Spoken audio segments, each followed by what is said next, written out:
So, I'm making a year-end animated films ranking, going all cell spec style. I kept itching for more animation videos to make, and coming up at the end of the year, this seemed like a logical next step. It's a bit of a weird year for me to start doing this, given that the mainstream offerings have been horrifically sparse, especially coming off of a blockbuster 2024, where both the mainstream and indie scenes were absolutely thriving, but hey, I'm just following the urge. I won't spend too long on this intro, however, being an animation fan not living in the US, there's some nuances to go over regarding what I count as a 2025 release. Eligibility criteria is mostly based on films that are 2025 releases in the US. The reason for this is that I simply don't want to forgo talking about the big indie films here, even when they won't be releasing in the UK until next year, because they're always some of the most exciting films on offer, especially this year where the mainstream offerings are horrendously lackluster. Yes, this does require me to get a pirated copy, and I have to wait for them to come to US streaming for that, so if this video is out later than you expected, then that's a big reason why. Rest assured, I will be supporting these films when they theatrically release here. Cartoon Sheet does the same thing every year, so I don't feel too bad about it. I have also included a few films that were 2025 releases in the UK but released in earlier years in the US, but there aren't many of these, and I'm not including any that I've talked about in previous videos. Keep in mind though, this is only the criteria for eligibility. I have looked at the full list of 2025 animated films for both the US and UK, but I did not watch everything. The really big absence is Demon Slayer Infinity Castle. I have not seen the show, and it's too long for me to possibly catch up in time. The other big absence is Arco, which I just could not for the life of me find a copy of in time. But the main reason I put my completionism to one side here is because I simply don't want to wade through Christian films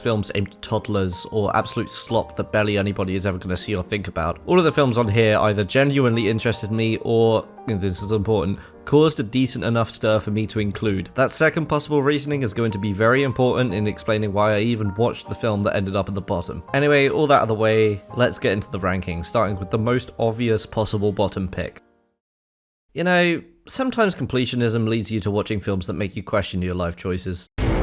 Rihanna is Smurfette, Rihanna is Smurfette, Rihanna is Smurfette, Rihanna is Smurfette, Rihanna is Smurfette. Hey guys, did you know Rihanna is Smurfette? If you're wondering why I'm even bothering to include this even though it's a toddler film, it caused enough of a controversy on the internet. I'm totally okay being one extra person to give it a bit of a beating. I needed an easy target really. Is it the worst film I saw this year? Nah, the Minecraft movie, How to Train Your Dragon and War of the Worlds are all worse, and I suspect it's not even the worst animated film of the year given that the Twits exists. But this is one of the year's most popular targets because it really is the 2025 equivalent of the Emoji Movie. Just a piece of slop baked in corporatism, made to get parents to open their wallets so that their 3-year-olds can shut the fuck up for an hour and a half, complete with the same wanker in a major role and the same tired message about learning to be yourself when you don't fit into a very rigid societal framework, and complete with an awful closing dance number. And it's a particularly interesting case because it marks the first time ever since the Spider-Verse revolution that a studio has copped the trend of stylized animation for the sake of soulless marketability. With this film, Paramount Animation found a way to put one foot in the 2018 Sony Renaissance while keeping the other foot firmly in the 2017 Sony corporate bullshit. For what it's worth, I don't actually think this film is that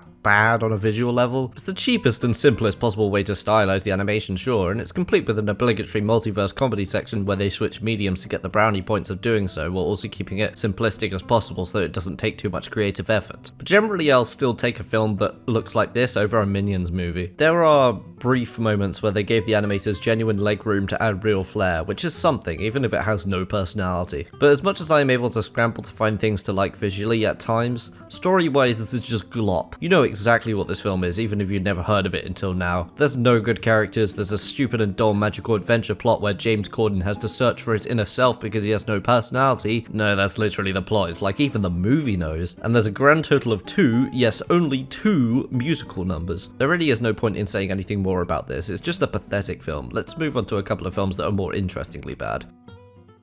Oh, Nana!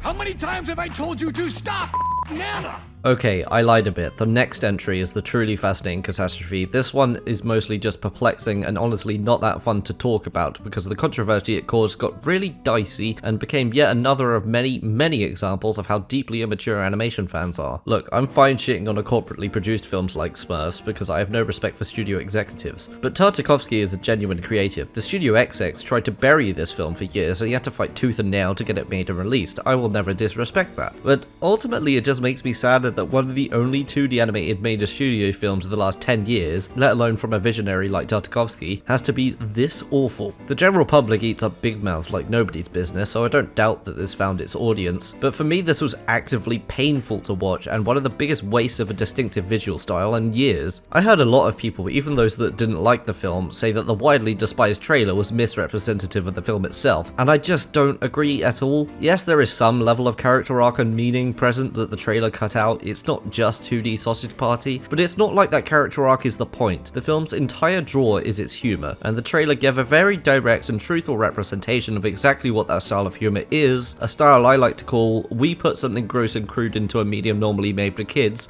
now laugh. And this time the central conceit is just taking gross things that dogs do, animating them, and then calling that a punchline. It's dirty jokes with all dirty and no joke, and it resulted in one of the hardest viewing experiences I had all year. It's not even like the characters that are the subject of these jokes are even particularly likable. I will say that Idris Elba as Rocco is halfway tolerable, but the main character Bull is just deeply off-putting, and the voice actor Adam Devine is leading so hard into the film's tone in such a grating way that I seriously considered just musing it at multiple times. Tartakovsky preceded this with largely acclaimed projects, and since this came out he's announced a season 3 of Primal and has leaked footage of The Black Knight, which seems to be a genuinely mature animated film that is once again getting a lot of pushback from Studio XX over, so it seems like he's going to be recovering from the bad will of Fixed very quickly. And that's nice to know, because he's talented and absolutely can do better than this shit. ここがフランス。初めて見る景色。初めて見る人たち。 So, a bit of context for this fascinating mess. The Rose of Versailles was originally an anime series from 1979, and although I have not seen that series, this fact will go a long way to explaining why this film was such a disaster. The series focuses on a young Marie Antoinette and Oscar Francois Dujardin, the leader of the Royal Guard, a woman who has been raised as a man in order to succeed the role, and their relationship and later falling out in the lead up to the French Revolution. The original series runs for 16 hours, and the film attempts to condense that entire story down to a 2-hour feature, and it is an understatement to say that it shows. I don't know that I've ever seen anything with editing this bad. The bulk of it, mostly the first half, is like an extended montage. There will be a couple of painfully short scenes to establish something happening, then a narrator will come and explain the next part of the story in order to jump ahead several months, and then there'll be a random segment that feels like a music video. It moves so fast that I had to keep skipping back to try and keep up with it because it's more like an animated story recap video than it is like a film, and at some point I gave up and checked out, only really paying attention again when occasionally there'd be a line so corny that my brain cells would frazzle a bit. Such masterpieces of writing like,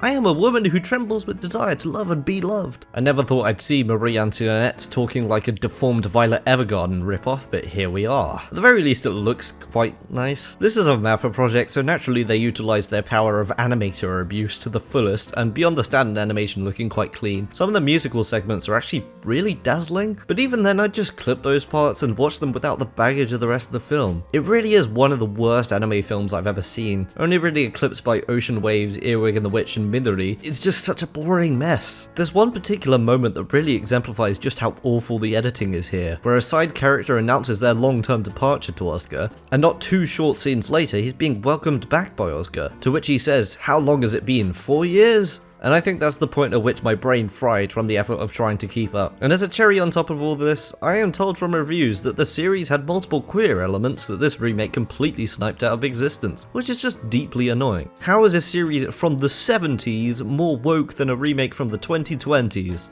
Sign of the times, I guess. In any case, ambition is not always a good thing, especially if your ambition is to try and condense a long-form story down this far. 天下彻底乱了。我相熟的诗人中，贺知章、王长明都去世了。 Despite this film's monumental length, I really have very little to say about it. I for the most part have enjoyed the animated offerings from China that I've seen. Being unfamiliar with the mythology makes the worlds pretty fun to experience, and these films also tend to have some pretty kick-ass fight scenes, which helps me be more forgiving of the pretty boring visual style that most of them have. This is a wildly different kind of film though, a surprisingly grounded tale of the poet Gao Shi and his drunken fellow poet Li Bai, and their friendship over the years, and hence it doesn't really utilize the medium for anything particularly interesting. In fact, it just feels plain insanely strange to be watching a historical drama with the visual style of an Illumination movie. There is still a pretty substantial leap in quality from the previous entry to this, and I don't even find it memorable enough to point out specific elements that aren't well constructed. But it's safe to say that the character work here is just not enough to carry the film for its punishingly long, record-tying runtime of 168 minutes. As technically fine as the script may be, I can't beat around the bush. This was an absolute chore to get through. And while I can see why someone might connect with it, I unfortunately very much did not, with the generic look of the film doing it no favors. I need coin, peace, and quiet. I watched the first 2 seasons of The Witcher a bit before season 3 dropped, then promptly forgot about it. Those seasons were enjoyable pieces of fantasy content, but I never had a particularly notable connection to the world, and the reputation of season 3 made me not want to bother returning to it. So this was the first piece of Witcher content I'd consumed in years, and it felt odd to revisit this particular world. This is the second American anime tying into the world of The Witcher, but unlike Nightmare of the Wolf, this one shifts back to Geralt as a protagonist. It's a very rote, familiar plotline condensed down to a movie's length, where Geralt tries to prevent a war breaking out between humans and mer people, sparked by disputes over food resources and catalyzed by a sinister set of low-profile assassinations. It's roughly what you think it is. Enjoyable for the most part, the action is decent, and unlike the recent War of the Rohirrim, the animation budget isn't scraps. But because it feels like a standard season plotline in a movie's length, none of it feels particularly important or like it carries any real stakes, because it doesn't have any real time to develop the characters you're meant to care about, and instead you only get fed their major character beats. There are some genuinely dumb moments as well, like a whole Little Mermaid-esque song about becoming human that doesn't belong at all, or the very middle of the climax where one of the villains reveals their extremely trivial motivation for catalyzing the tension between species. Honestly though, it's perfectly watchable, just something you'd lose nothing from skipping.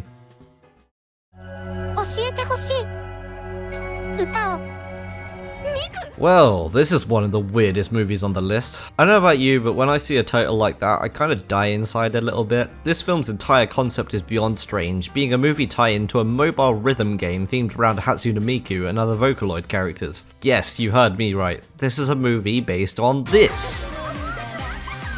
And somehow it's actually chock full of Vocaloid fan service, or at least I assume that's what it is, because the film really assumes that you're already attached to these literal text-to-speech singers, and it is beyond strange. And for most of the film's big moments, I not only had absolutely no idea what the fuck was going on, but also didn't care, given that the major characters are personified variants of a motherfucking synthesizer. I am going to try and describe the plot, but bear with me because I literally had to look it up. The Vocaloid characters in this world are literal presences, and they resided virtual dimensions called Sekai, which are made from the emotions of their users. The plot centers around a version of Hatsune Miku that was born in a Sekai created by a group of depressed users on the brink of abandoning their creative goals, and resultantly she can't complete her song. So the core conceit is a group of music-making teenagers trying to cheer up depressed people in order to save a Vocaloid character. I swear to God it's not as bad as it sounds. I thought the dialogue was going to be a lot more brutally twee at times and a lot more brutally melodramatic at others than it actually was. But it's really only up here for its visual strength still, and because there's a whole segment towards the end which is basically just a set of music videos, and they're quite enjoyable. The main story, while not as bad as I expected, is still pretty ridiculous. It treats depression and creative burnout as this bizarrely trivial thing which can somehow be treated by a digital curl telling you to jump and clap, and I just found myself raising an eyebrow at it for a good chunk of the runtime. Hey guys, something came up and I'm headed out of town super early. You're leaving? Yeah, it's not like Mom's gonna move, right? I just don't want you to worry, honey. In Your Dreams is a film by Alex Wu, who formerly worked at Pixar, and yeah, it certainly does feel like a film made by an independent studio founded by a former Pixar employee. That basically makes this film to Pixar what Mary and the Witch's Flower is to Ghibli, although full disclosure, I still have yet to watch that film, maybe one day. It's the kind of film where it's pretty decent kids entertainment in terms of messaging and being made by people with the right intentions, but it's also comprised primarily of very familiar story beats taken from better movies. Unstable family with a hard to handle younger sibling, magical adventure quest as a through line to deliver themes of acceptance, lines I had heard before literally word for word, and a very specific sense of humour and some form of twist villain. And being set inside dreams, you bet it's got quite a bit of an inside out flavour to it. There's some small little moments that stood out to me, one particularly trippy visual, a joke about subverting child labour that made me chuckle, and a couple of moments where they switch to an anime inspired art style, which is pretty fun. You know me, I like my art style changes. But at the end of the day, this is ultimately very, very safe. If it was from a big studio, I'd be harsher on it because the level on which it's safe would reek of corporatism, but ultimately this is made by people that care. They're just really deep in their comfort zone. Which is fine, it just means the movie is also nothing but fine. ああ、これ娘カリン。かりんちゃんは何年生？ 5年生です。いい子にしてるわ。母さんの命日まで今戻ってくるから。は？バカ？ Of course, not every mediocre anime film on this list has to be anything particularly weird. If you watched my Annie's ranking video, you may remember Okko's Inn, although I wouldn't blame you if you didn't, and I found this to be very reminiscent of that film in that it has a core concept that's rich with potential emotional depth, and instead just uses that as the baseline to create a vibey comedy. The film follows Karin, a girl with a deadbeat dad who leaves her living with her grandfather to keep her safe while he finds a way to repay his debts to loan sharks. The titular ghost cat Anzu lives there as well, and he's the film's highlight. There's really only so wrong that you can go with a giant cat spirit who rides a moped, so he's very good fun. Everything else is a little weird though, and it doesn't quite have the level of control of tone that it needs. There's a whole segment where they travel to the land of the dead to retrieve Karen's mother, and for some reason it has a comedy caper presentation, which felt very confused considering the deeply sentimental backbone of the mere existence of that part of the film. I really have nothing more than that to say about this one though. It's nothing notable, although I don't doubt that quite a few people could find some comfort in it. Nothing can stop me now. I hope that shatterproof glass can withstand the abuse. Again, not a whole lot to say about this one. It's exactly what you'd expect a fully 2D Looney Tunes movie released in 2025 to look like. Porky and Daffy try and fail to find and keep jobs in order to pay their rent, at one point becoming influencers and getting cancelled, which is ironically one of the funniest parts. Then a bubblegum company ends up being a front for an alien mind control plot, and the two have to work past their disputes in order to save the world, assisted by a love interest for Porky. Even just describing the plot, you know what this movie is like. It does have a 2025 sheen to it, but being fully 2D animated and still having the essence of the series' personality present, it's a very solid modern tribute to the legacy of Looney Tunes, staying firmly in the roots but keeping it fresh. It just doesn't do anything particularly stand out special either. But for fans of Looney Tunes, I think this would be very satisfying. I just also suspect that Coyote vs. Acme will be a much more interesting film. What if we sew the dog's head onto the man's body? Great idea! A film I more appreciate as being good kids entertainment than actually enjoyed myself. The original Dogman books started releasing after I was already a bit old for them, but I had previously been a fan of Captain Underpants, so I can pretty confidently say that the look and feel of this film is a really well done translation of the Dapilki vibe, and particular sense of humour involving powerful yet stupid protagonists and over-the-top villains. In this case, the titular Dogman facing off against a cat with a knack for building incredibly over-the-top tech, and who accidentally creates a son and then has to go through a whole plotline of family issues. As with the most Spider-Verse inspired films, the animators have done a great job here in adapting those techniques of stylization to this specific world and putting their own spin on things. The colour palette and textures seriously pop, and the script is pretty solid in a style of humour too. The only reason I can't put this any higher is simply because of the absolutely ADHD editing, which is so frantic that at some point I felt like all my brain cells basically popped at once and I essentially gave up following it. I'm slightly more forgiving to that pacing with this than with the Mario movie, as at the end of the day this is kind of what Pilkey books are like, and unlike Mario, this isn't using its lightning pacing as just an excuse to jump between fan service set pieces without any real plot, but it does make it a truly exhausting watch. You okay? I'm trying to get abducted by aliens. I might have been a little rosier to this than I would have otherwise been, given that it bombed immediately after two live-action remakes both hit #1 at the box office back-to-back. That was the most depressing state I think I've ever seen the box office in, and it was actually somewhat of a driving factor as to why I went to see this in the first place, because it was the only original animated film in cinemas at the time. People weren't particularly hot on this film, especially Saberspark, who couldn't resist bringing it up as the most recent Disney punching bag when discussing a completely unrelated film. Have I ever said that I can't stand Saberspark? He has the most milquetoast takes and absolutely no personality, and is only ever interesting when he reaches too far outside his range of understanding or has a take that just doesn't make any sense. Bad YouTube critic aside, the movie itself is a bit undercooked, and who would have guessed that Disney executives interfering would have been a part of the reason for that? So yes, there are quite a few agonizingly familiar and safe tropes played completely straight, which I presume were there to replace the holes in the stories left after Disney nuked the queer coding. But despite their best efforts to void this a personality, I still saw quite a lot of autism coding in there. I mean, just look at this gag in the trailer. Which one of these is you? I don't know, but I think that one is you. Those aspects of Elio's character are surprisingly well streamlined and are what keep it from feeling fully generic to me, aided by the film's own cosmic and occasionally trippy visual identity. I know people get all pissy about the Beammouth style, and I can't say I love how much that style translates to 3D, but character design isn't the be-all end-all of visual presentation in animation, and there's a lot more going on here visually that make it feel like its own entity. Is it in any way a standout Pixar film? No. And I totally get why it's inevitably going to be forgotten, but I think it got very unfairly shafted by the internet.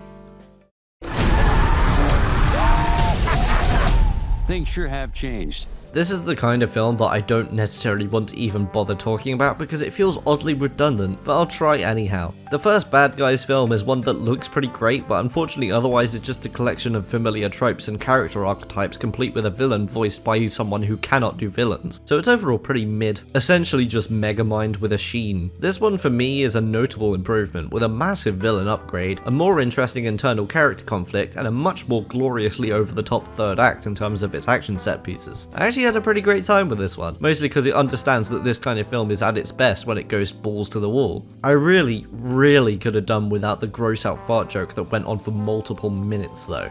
Even with that hindering it, this one certainly delivered what fans of the first film wanted, but it doesn't necessarily do anything super worth talking about. I'll never forget my first day in Waterfront Town, when I first came upon the glassworks. Some may call it destiny. This is the first 2D Pakistani animated film, and for a first outing in that department, it's very impressive. Clearly drawing a lot of notes from Ghibli, and more specifically from The Wind Rises, although there is one scene with music lifted directly from the opening scene of Princess Mononoke, following a pacifist glassworker who gets blackmailed into providing units for powering airships during the war, and his son helping him with the glasswork, who falls in love with the daughter of a war general. The plot is somewhat undercooked, but I can't fault it on a visual level. Beyond the amazing Miyazaki impression, it also uses vibrant colours for the glasswork and for the occasional fantastical element in a really beautiful way that gives it a more distinct identity. It also has a couple of surprisingly shocking moments towards the end that really caught me off guard, including one so graphic that I'm somewhat surprised that it got away with a 12 certificate. There really is a lot here that works, especially on a visual level. However, the writing is a little on the unpolished side. The romantic elements have a tendency to be very twee to the point of being underwritten. The random fantasy element only comes up a couple of times, and there's also a really infuriating conversation in the back half that made me genuinely dislike the main character. His love interest is an incredibly skilled violinist, but not a composer, and there's a part right after they've just survived a firebombing where he deadass insults her talent over this, saying, "Oh well, you aren't a real artist like I am because I make original works and you just play existing pieces." And it's not like the film really criticizes him for this, because she ends up taking it to heart and forcing herself to compose an original piece just to feel like her talent is worth anything. And this is played off like the right response to having your artistic merit be blasted like that. Forgive me for revoking personal stuff in this, but I'm like her as well. I feel complex origami models, but I'm not a designer. And while I agree that designing models is a much more difficult and impressive talent at the same level of folding ability, that doesn't mean I'm just not an artist. This is such a dismissive and harmful mentality. I'd really rather we don't condone causing people imposter syndrome. I'd still absolutely call this a good film, especially since I truly cannot understate how impressive this is as a debut. These people are really going to go places, but man, did that element irk me.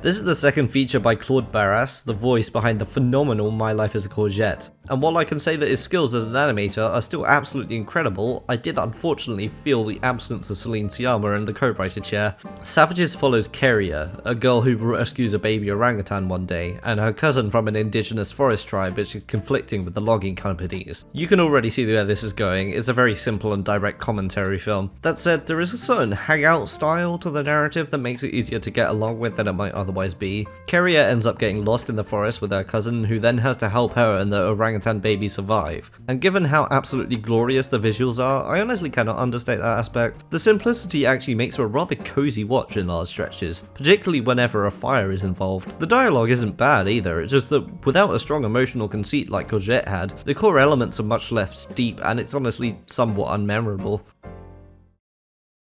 Welcome to Partners in Crisis. I'm your therapy animal, Dr. Fuzzbee. Greg, we talked about that. What are we making Merlin? Uncomfortable.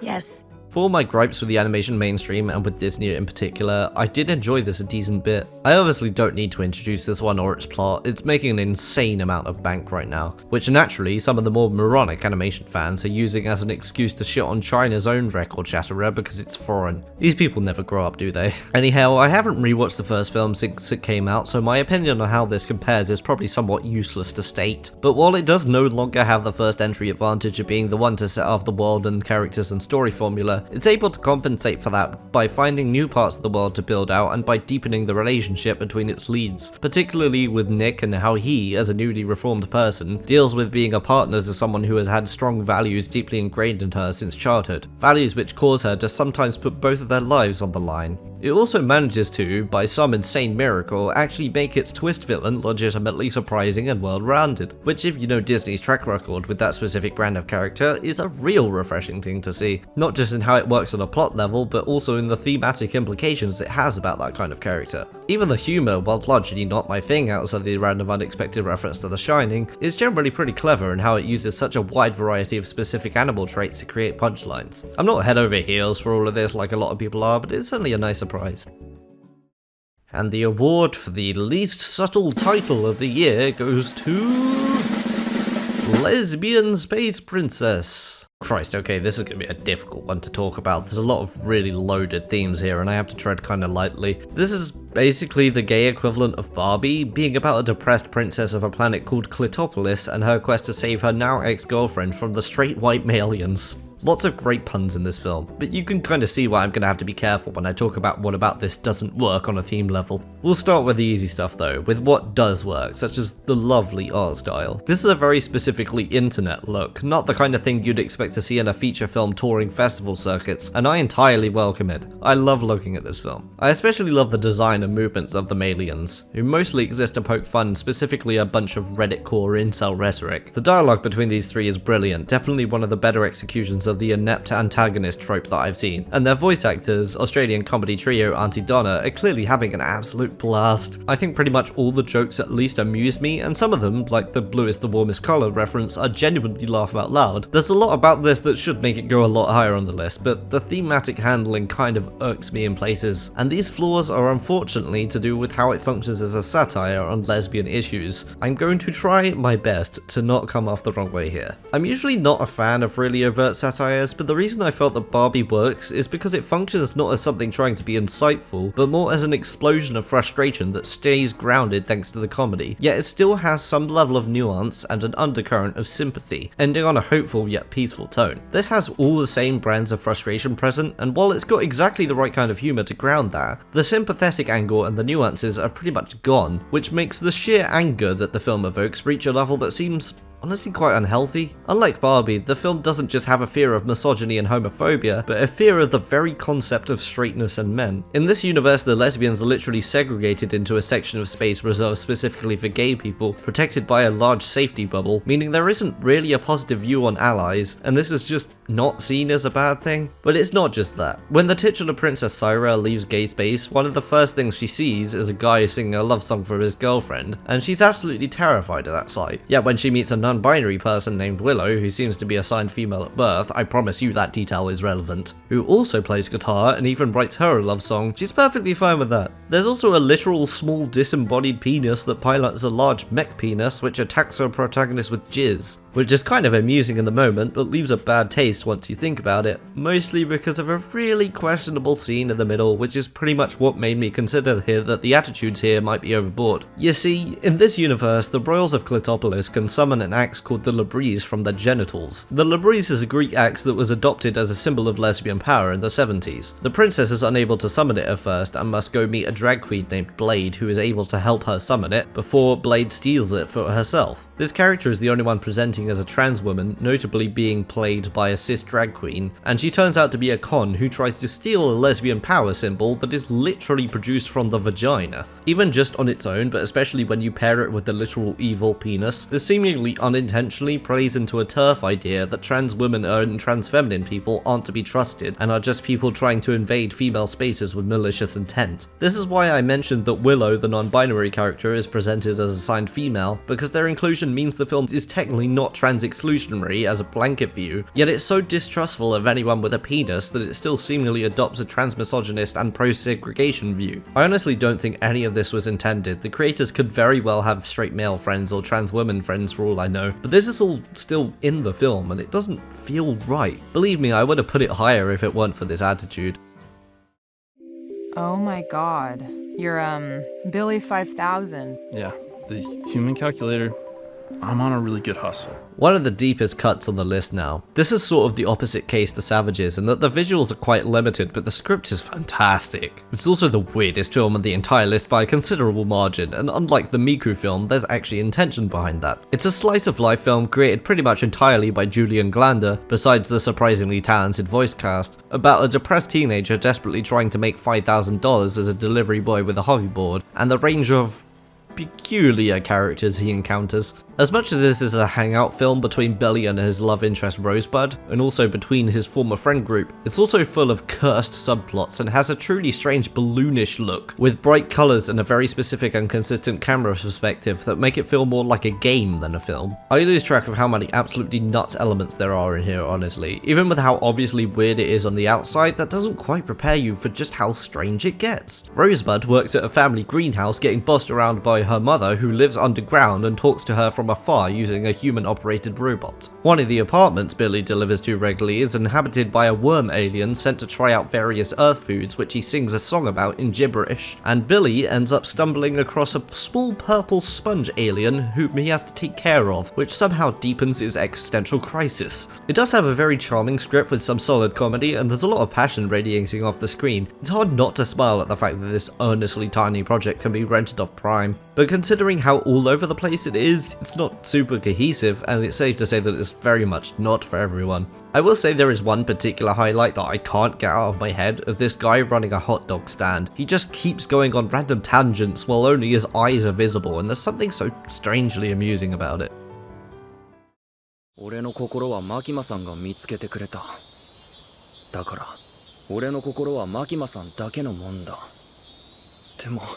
Okay, time for the list's hottest take. I do like it, but considering it's currently sitting in the Letterboxd Top 250 with a 4.4 average, it's safe to say that liking it but not loving it is basically punishable by death in anime circles. This is the one anime tie-in film on this list, and the reason for that is because the original Chainsaw Man series is only 12 episodes long, so catching up in time felt like much less of a daunting and tedious task than Demon Slayer. Plus, the Jujutsu Kaisen and Dandadan movies are just episode compilations, so they don't really count. The original series is largely enjoyable enough, although there are definitely aspects I like more than others. When it comes to splatter set pieces, this series absolutely delivers. It's delightfully bloody, if maybe a little less slapstick than I theoretically like. I enjoy all the side characters quite a bit, especially the absolute chaos incarnate character that is Power. She elevates every scene that she's in by a good margin. As a whole, it is mostly just a fun series, but I do have to give serious praise to episode 8 Gunfire, which ripped the rug and then the entire floor out from under me in a seriously impressive way. I hadn't felt that genuinely shocked by a film or episode in what felt like forever. But all of that is really only one part of the series, with the other part being focused on Denji's sexuality, and I won't lie, his character drags the whole thing down a bit for me. I get that his horniness makes sense from a narrative standpoint given his background, but given how much his entire personality revolves around it and how stupid he sometimes is because of it, it often feels like his background was written around that pitch. And I find this constant lusting kinda tedious, especially since he's 16 and his main object of desire, Magima, is possibly centuries old. She seems to recognize this and softly rejects his advances, so it's not all that weird. But all of this is a big part of why I found the first half of Resident arc really quite sluggish, because it's all about that. This film is basically just a feature-length episode with a heightened budget, and that comes with elongating both the fun splattery fights and the boring horny stuff. The fights in this are particularly good, don't get me wrong, there are a few unforgettable moments of gore and sheer large-scale destruction, and the fact that this only cost $4 million is solid proof that MAPPA is still abusing their animators to no end, but it tested my patience when getting to that point, and I also unfortunately found the way it resolves to be incredibly anticlimactic, featuring Denji's most frustratingly stupid choice by far, and then ending with a dispatch so easy that it refused me the satisfying release of revenge I wanted, and raised serious questions about Makima's morals regarding non-involvement. I still like the film overall, but man, if this isn't the most overhyped film of the year.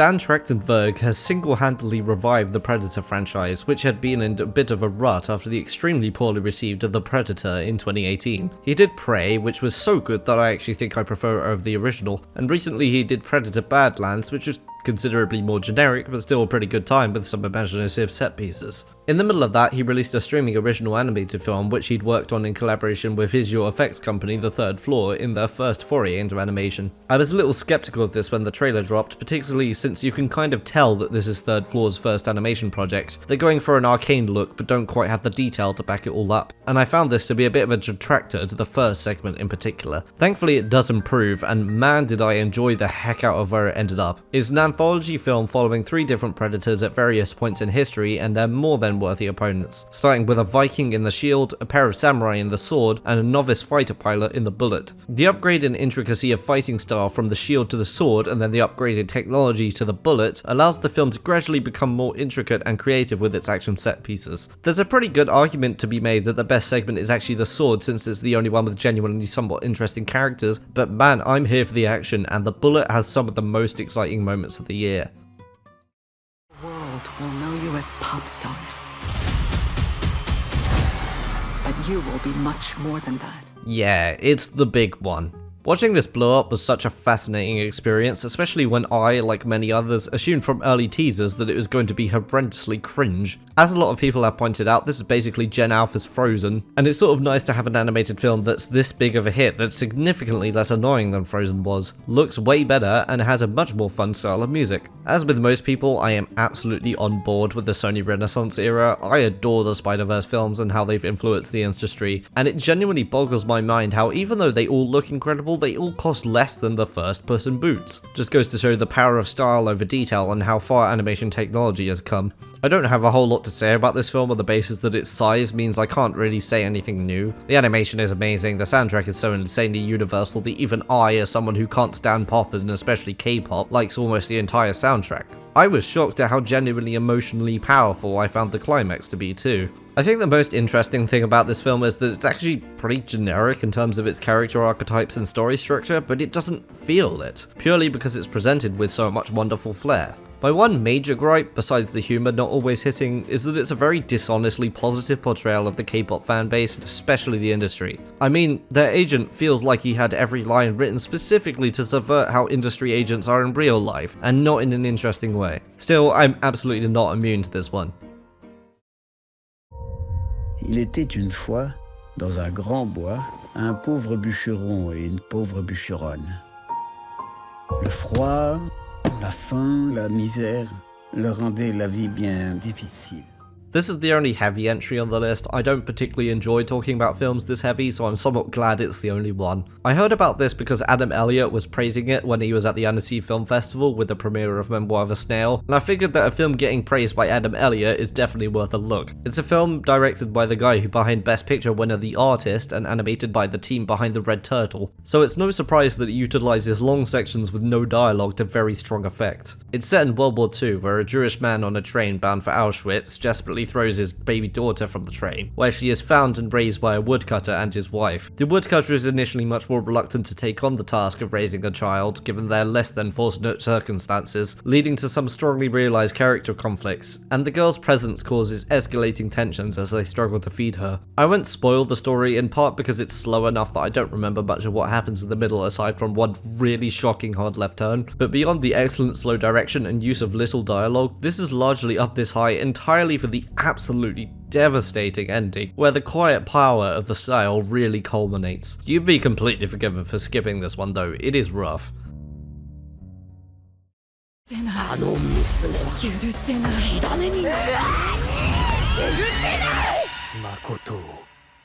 This is the second film in a trilogy of films based off the 2007 anime series Mononoke, following a ghost hunter known as the Medicine Seller at the end of the Edo period, who possesses a spirit-vanquishing sword. However, in a clever twist on shonen conventions, he can only draw the sword once he understands the spirit's form, truth, and reason, exploring the emotions that the spirits bind to before he can go full anime mode on them. The series is famous for its absolutely insane paperly look inspired by traditional art of kabuki theatre, which with this film trilogy is taken up a level by a bigger budget and modern CG 2D blending technology. The first film dropped on Netflix in 2024 and I was really impressed, although if I had one complaint it's that the editing is so insanely frantic that when paired with the visual style it actually gave me a headache. That made the bulk of the film largely more exhausting than anything, until the absolutely mind-blowing climax that single-handedly raised the entire film significantly for me. Ashes of Rage only slightly improves on the editing issue and doesn't have any moments of that caliber of awesome, but it's still a really good time even if I had to keep pausing it to take breathers, and the story is a little more comprehensible this time. It's got lots of threads, but there's more of a focus on power dynamics, and I found it a more inherently interesting setup than Phantom of the Rain had. The insane visuals are really the primary draw of these films, so I don't really have much to add. All I can say is that I am totally down for the third installment. この世界にはすごく簡単なルールがあるんだ。大抵のことは100メートルを誰よりも速く走れば全部解決する。 This is the second feature from Kenji Iwaisawa, the same guy who brought us our sound from the Annie's ranking, and well, it's safe to say that he's a very exciting emerging voice in the scene. With only 2 films under his belt, he's already established a precedent of consistency and a distinctive visual trademark in the form of bursts of high frame rate animation, often paired with very unconventional camera angles. I was honestly nervous going into this because I was worried it was going to be like the first Slam Dunk, a brilliant film that I absolutely hated watching because my natural competitiveness made it absolutely grueling to see the protagonist team take losses. But beyond this being centered around a sport so short that the stress and anger doesn't last nearly as long as in a basketball game, it's also not really about winning, but rather about the motivations to participate. The film centers on a naturally gifted runner named Tagashi, who as a child decided to train the worst performing runner, Kamiya, unaware that Kamiya would end up becoming his primary rival years down the line when the both of them are running professionally. The actual running segments are genuinely exciting, owing largely to how stunning the animation and direction are, but what made the film really exceed my expectations beyond the animation is in how thorough it is in examining the attitudes towards professional sport in terms of what leads to success and what success even means. It also very cleverly plays with its animation style for the most thematically rich scenes, particularly when Tagashi has his perspectives challenged, leading to some of the most memorable shots of the year, including a very long static shot where heavy rain slowly fills up the screen, which had me completely mesmerized. All of this thematic exploration culminates in a brilliantly subversive ending which feels like it cuts off multiple minutes before you expect it to, forcing you to completely shift your focus onto the characters' faces, which puts a stopper on the core themes in an incredibly satisfying way. If you're a fan of artsy anime movies, I think you owe it to yourself to check this out. I am really excited to see what Iwaisawa does next. 哪吒，好久不见呐！你愿与老夫一同出征否？战家，我最擅长。 God, seeing this obliterate records, having never even heard of it, was a fever dream and a half. The Neja movies are, from what I can tell, fairly loose adaptations of a classic Chinese folktale about the deity of the same name, featuring many of the same characters. These movies are a case where cultural gaps are both a blessing and a curse, in the sense that they adapt these classic stories in a way that having no prior attachment to them probably helps make them more tolerable, however it also makes their plots incredibly difficult to follow. The first film from 2019, while having some cool fight scenes here and there, was not really my cup of tea. Neja himself is really well characterized, but the story is deeply sanitized for family viewing, featuring a lot of lame, gross out and toilet humor, especially courtesy of Neja's mentor Taiyi Zhenren, who is just the fucking worst. I hate this character, he drags down every scene he's in, and unfortunately the same awful humour that permeates his scenes is still present in the first half of the second film, even when he's not around. So you might be wondering, if the first half of this film is such a mixed bag, is the second half really that good that it could be dragged all the way up here in the ranking? And yeah,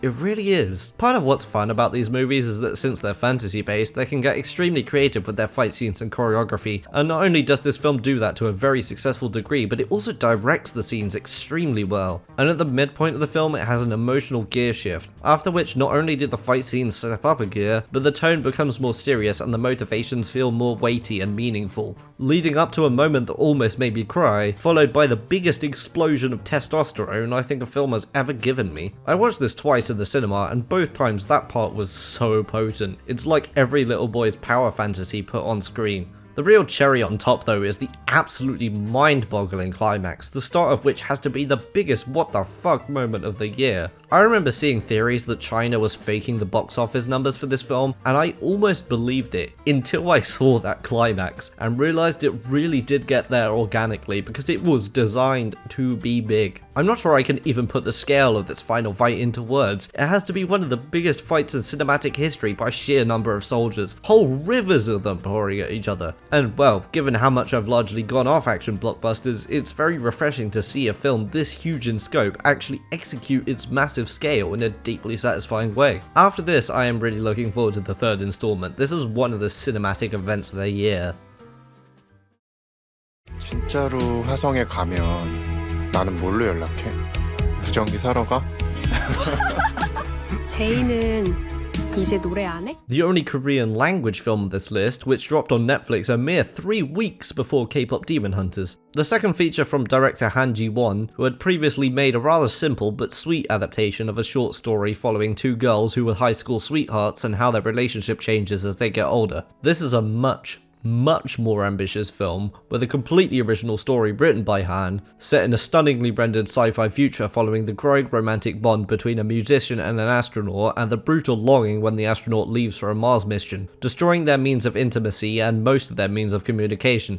This has surely got to be one of the most criminally underseen Netflix originals of all time. It definitely deserves more than what it got. I truly do not understand what people see in cliché rom-coms when films like this exist. On top of having a really well-built utopian soul, it pretty much nails the character writing, giving each lead strong passions and complexities while really reveling in its naturalism for the aspects that emphasize what makes them connect. It's still somewhat idealized, but I felt like I was watching normal people rather than the perfect body images with no interesting personalities you get in Netflix rom-coms. The guy playing guitar for the girl trope is perhaps a bit of an unintentionally goofy one at this point, but man, if the big first kiss isn't one of the most romantic moments in any film I've ever seen. And it's also a massive breath of fresh air to see a couple have a realistic adult argument that they resolve in a realistic adult way in the very next scene in the middle of the film, rather than a stupid immature misunderstanding employing the Ride revealed trope in the third act that we're also sick of. The highlight though is obviously the second half, and in particular the incredible climax which surrealistically calls back to symbols from earlier in the film in an absolutely mesmerizing way, filled with genuinely potent emotion and scored by a fantastic song. I'm usually more partial to subtler attempts to get my tear ducts flowing nowadays, but this one very much benefits from not being subtle. If there is one drawback to this film, it's just that after the resolution it ends quite quickly when I would have liked to spend a little bit more time with these characters after everything they go through, but this is still a strong recommendation from me. À 3 ans, on remarque tout et on ne comprend rien. Ouvre-toi. Tu avais enfin un regard. Arco and A Magnificent Life were pushed back to 2026, so this is the one French entry we got this year, but damn if it isn't a special one. Much like Boy in the World, albeit being much more accessible, this is a film that reframes very familiar issues through the lens of a child, to portray both the strength of curiosity and finding adventure and beauty in the otherwise mundane, and the naivety of childhood and how that ties into the meaning of growth. It follows a Belgian toddler who believes she is God, living in Japan in the 60s, bonding with a local woman named Nishio-san, who guides her to discover excitement in the world around her, before her hopeful worldview is challenged by the harsher realities. It seemingly plays on the desire that probably a lot of people have to wind back the clock and return to childhood, acknowledging why we so often have that desire, with all the things that shattered our innocent worldview as we grew up, yet it's also about why growth is important, and why this worldview's limitations aren't something ignorable. In that sense, it uses Amelie's childlike lens almost as a means to bring her wiser perspectives to the adult audience, as something to take on board to supplement the knowledge we have that she doesn't, all funneled through our universal desires to connect to others.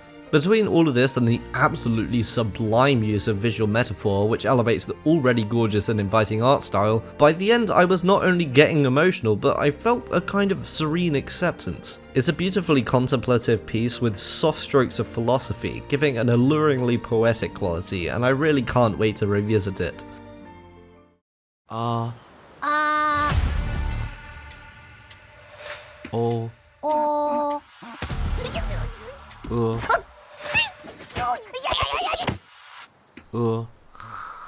Oh, I bet you thought that Deja 2 was the best 2025 sequel to a 2019 Chinese animated action film featuring the character of Neja. Nope. Also, I apologize for the number of names I'm going to mispronounce in this segment. The Legend of Hei, full title The Legend of Lu Xiaohei, began as a flash animation and webtoon series in the early 2010s following the titular Hei, an adorable young shape-shifting cat spirit living in a world of coexisting spirits, humans and gods, as well as his master Wuxian as they deal with threats that seek power. This series evolved into a prequel film depicting how Hei met Wuxian and the clash they had with a group of spirits who wished to destroy humanity as they're sick of living alongside them instead of being a dominant race. The first film is gorgeously rendered and has some of the most insane looking fight scenes I've ever encountered in the medium, and on top of that, it's absolutely hilarious. That aspect really makes this one special among Chinese animation because so often do the others fail horrendously at humour. But The Legend of Hei is extremely witty and does a great job at using its visuals to enhance the jokes. This sequel takes everything that made the first film great and dials every single aspect of it up to 11. The humor is even funnier, the animation is even more stunning, and the fight scenes are just unbelievable.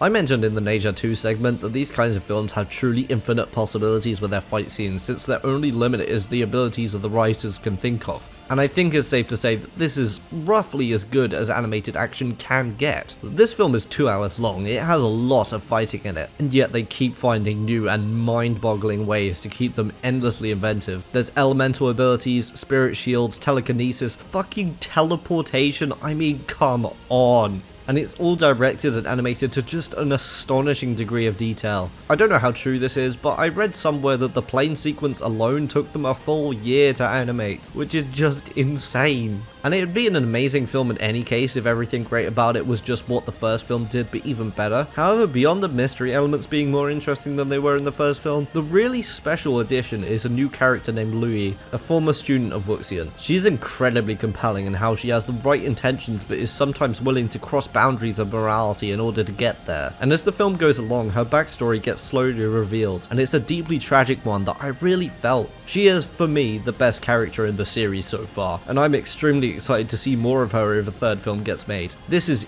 easily my favorite Chinese animated film. If you want a fun, entertaining action adventure, you really can't go wrong with these movies.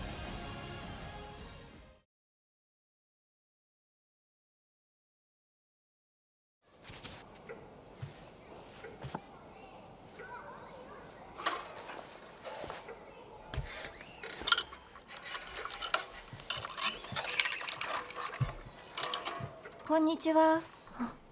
Settle in, because this entry is really long, longer than any segment in any of my previous rankings or top lists. There are so many different levels on which this film works for me that I just couldn't keep it even remotely brief. Naoko Yamada is the director of the immensely popular A Silent Voice, and this year she teamed up with the animation studio Science Saru and her longtime collaborators, prominent anime writer Ryoko Yoshida and composer Kensuke Ushio, to gift the world with the coziest film I have ever seen, where the skills of everyone involved reaches their absolute peak. Yamada has become a notable name in anime recently, not just for consistently putting out acclaimed films, but for developing a style that is totally counter to basically any other kind of anime out there. For all of the diversity that anime has in terms of genres, one thing it never really is subtle. Shonen animes are always aiming to be big and explosive, comedy animes are hyper-exaggerated and in your face, even emotion-driven animes are prone to bombastic cinematic scores and desperate-sounding internal monologues. This is one of the reasons I didn't particularly care for the Violet Evergarden film, which ironically was written by Yoshida, and it's also why I think Makoto Shinkai's writing usually completely falls flat. It's an approach that absolutely can work in a film's favour, it worked wonders for Magia and Suzume, but it is oftentimes a detriment because the heightened theatricality of it all takes away from the realism and relatability, which are aspects that are important when it comes to making audience emotion flow.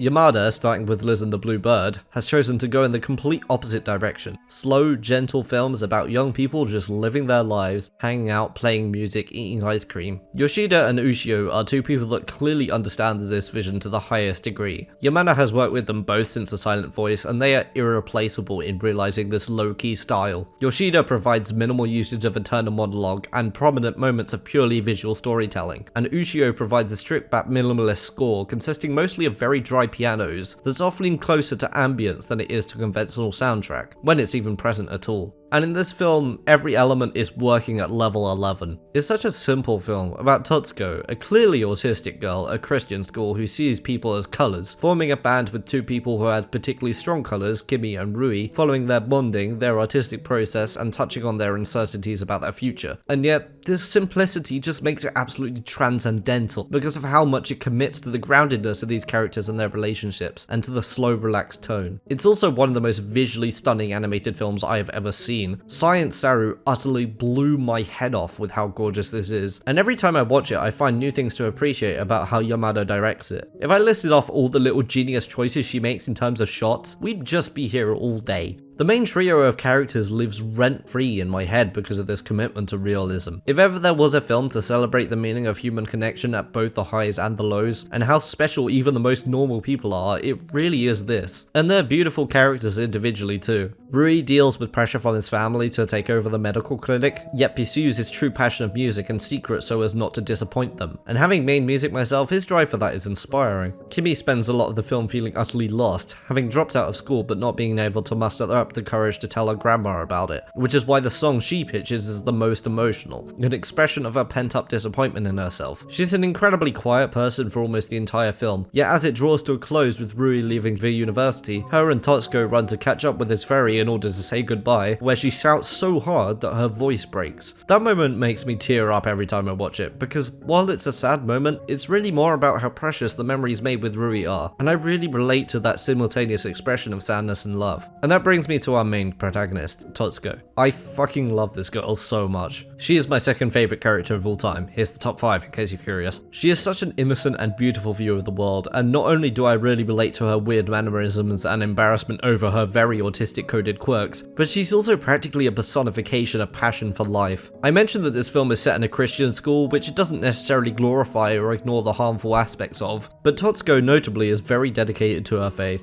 I'm not religious myself, but I find the portrayal of what faith means to her to be so deeply wonderful because of how it connects to her worldview. If I did believe in God, I would believe that the reasons he put us on this planet as evolved beings is to learn about the beauty of nature and to create art, and Totsuko seems to have the same love and appreciation for those things. The song she helps to write is primarily an artistic expression of how she sees Kimi's colour through synesthesia, hence incorporating her love for people. But the almost nonsensical lyrics for its catchy as fuck chorus are also drawn from her appreciation for how beautiful space is, after being absolutely hypnotized by a video of the solar system's orbits. It is, in essence, an encapsulation of all the best aspects of humanity on both a macro and micro scale. Sister Hiyoko, one of the nuns, really seems to resonate with Totsuko's worldview and the importance of those friendships with people outside the school, even where her colleagues don't, and I think that's a big help as to why the film's view of religion still manages to feel balanced. One of Totsuko's most embarrassing moments is her dancing around the hall singing her newly formed nonsense chorus with not very good pitch, and then realizing that Hiyoko is watching and subsequently running off, and Hiyoko's first response is to make the Holy Trinity gesture, exemplifying how touched she is by the gloriously unfiltered version of Totsuko she gets to glimpse, and really, who could blame her? The love that Totsuko holds, clearly going hand in hand with her eccentric personality, makes her feelings of serenity so infectious. And towards the end, after the band has played their first and possibly last gig, in what could have been a big overblown moment full of loud emotional celebration, we instead watch her step outside and, saying absolutely nothing, begin to dance a ballet routine to the sound of Rui's theremin, and it feels absolutely triumphant. This is the ultimate comfort film for me, somehow even more so than Amelie, which I hadn't even thought possible. It's so absorbing and gently warm that it feels like being hugged, and really is one of those rare miracles of a film that just succeeds on so many different levels in ways that make it wholly unique. I've seen it 7 times now, and fully intend for the 7th watch to not be the last.